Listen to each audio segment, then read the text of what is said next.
Mince, je me suis trompé. C'est fort déplaisant. Un instant avant de réaliser mon erreur, je me sentais exactement comme l'on se sent quand on a raison. Or, j'avais tort. Il a fallu que je prenne conscience d'avoir tort pour en sentir les effets. C'est humain. On est rarement amoureux de nos erreurs. On les partage moins que nos succès. L'erreur est une marque de faiblesse que l'on préfère cacher.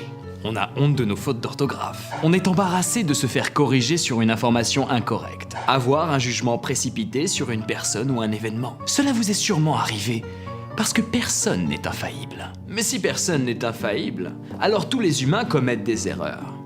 C'est curieux d'avoir honte de faire quelque chose que tout le monde fait, non? Avons-nous un jugement erroné sur l'erreur? Beaucoup de grands penseurs ont écrit sur l'erreur. Ils se sentaient très concernés. Après tout, Descartes a dit quelques sottises.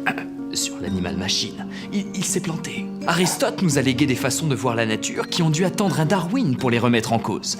Sur la hiérarchie du vivant, selon une échelle des êtres. Aristote a fait une jolie boulette.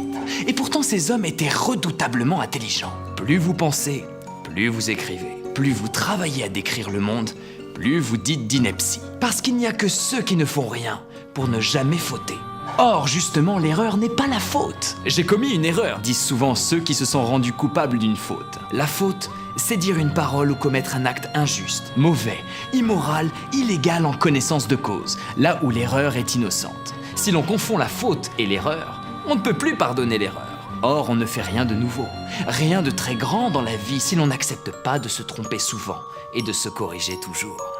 Pour éviter de se tromper sans le savoir, on a inventé la science. La science consiste moins à avoir raison qu'à savoir quand on se plante.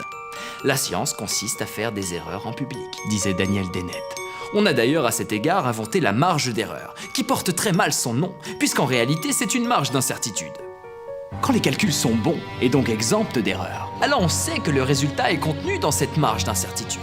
La quantité d'incertitude qu'un homme est capable de supporter pour Kant, c'est la définition de l'intelligence. Et c'est en tout cas le bon moyen d'apprivoiser l'erreur et de lui reconnaître le mérite d'ouvrir la porte à des découvertes insoupçonnées. Trompez-vous, braves gens, trompez-vous, il en restera toujours quelque chose.